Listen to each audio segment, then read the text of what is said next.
एक देश एक चुनाव के विधेयक को गुरुवार को मोदी सरकार ने कैबिनेट बैठक में मंजूरी दे दी है। सूत्रों का कहना है कि अब सरकार इस बिल को सदन के पटल पर रख सकती है और ये विधेयक अगले सप्ताह यानी इसी शीतकालीन सत्र में लाए जाने की संभावना है।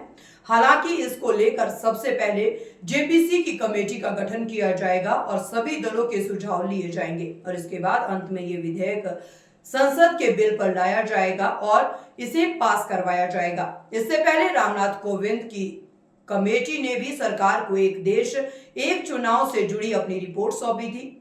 देश में अभी अलग अलग राज्यों में अलग अलग समय पर चुनाव होते हैं। ये विधेयक कानून बनाने के बाद देश में एक साथ चुनाव करवाए जाने की तैयारी तो कर ही रहा है, लेकिन वही हम आपको अपनी इस रिपोर्ट में ये बताएंगे कि वन नेशन वन इलेक्शन आखिर है क्या और इसके क्या फायदे हैं और क्या नुकसान। तो चलिए सबसे पहले ये जानने की कोशिश करते हैं कि आखिर एक देश एक चुनाव है क्या है one nation one election. One nation one election का तात्पर्य देश के सभी चुनाव को एक साथ करवाए जाने से है। इसमें लोकसभा, विधानसभा और स्थानीय निकाय के चुनाव शामिल है।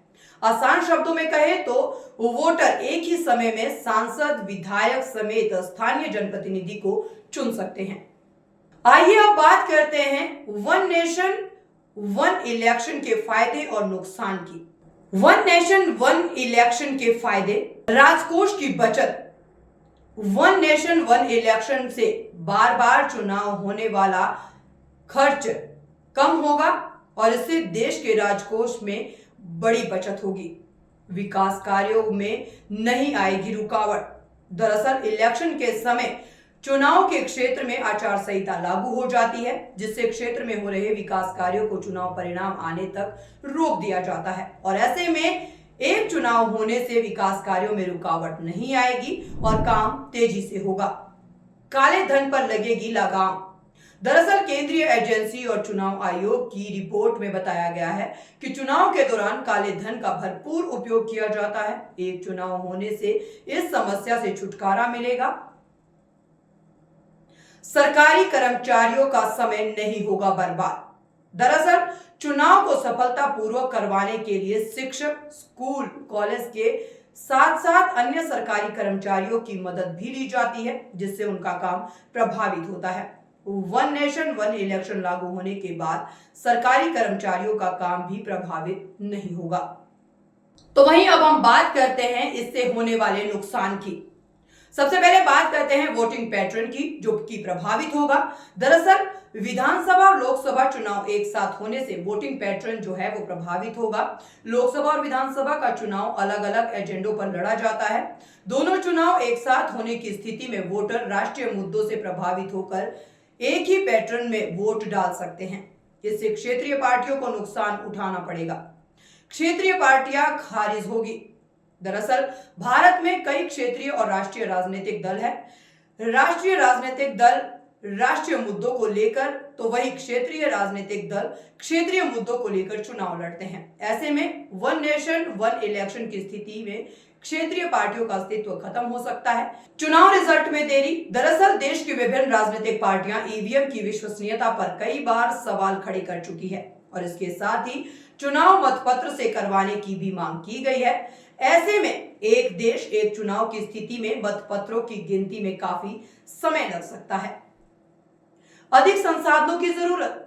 भारत देश आबादी के लिहाज से सबसे बड़ा लोकतांत्रिक देश है। ऐसे में सभी चुनाव एक साथ करवाने के लिए वर्तमान के मुकाबले ज्यादा वोटिंग मशीनों की जरूरत पड़ेगी। चुनाव आयोग के एक ईवीएम और वीवीपैट को खरीदने में कम से कम 9,284.15 करोड़ रुपए की आवश्यकता होगी। इसके अलावा इन मशीनों को हर 15 साल में बदलना होगा, जो काफी खर्चीला साबित होगा। आयोग ने एक चुनाव कराने का खर्च लगभग 500 करोड़ रुपए आंका है। एक देश एक चुनाव एक ऐसा प्रस्ताव है जिसके तहत भारत में लोकसभा और राज्यसभा में होने वाले विधानसभा चुनाव को एक साथ करवाने की बात की गई है।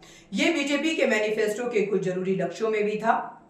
चुनाव को एक साथ करवाने का प्रस्ताव रखने का ये कारण है कि इससे चुनावों में होने वाले खर्च कम हो सकते हैं। मालूम हो कि देश में 1951 से लेकर 1967 के बीच एक साथ ही चुनाव होते थे। लोग केंद्र सरकार और राज्य सरकार दोनों के लिए एक समय पर ही वोटिंग करते थे। बाद में देश के कुछ पुराने प्रदेशों का वापस से गठन हो गया था और साथ में बहुत सारे नए राज्यों की भी स्थापना हुई थी और इसके चलते 1968 से 1969 में इस सिस्टम को रोक दिया गया था। बीते कुछ सालों से इसे वापस शुरू करने पर विचार हो रहा था। बहरहाल एक देश एक चुनाव के विधेयक को मोदी सरकार ने कैबिनेट बैठक में तो मंजूरी दे दी है, लेकिन अब देखना यह होगा कि बिल को सदन के पटल पर रखने के बाद ये पास होता है और इसे किन किन चुनौतियों का सामना करना पड़ेगा। राजनीतिक गलियारों से जुड़ी तमाम बड़ी खबरों को देखने के लिए बने रहे हमारे साथ, क्योंकि खबर के हर चौराहे पर आपको मिलेगा पोस्टमैन सत्य के संदेश के साथ। जय हिंद, जय भारत।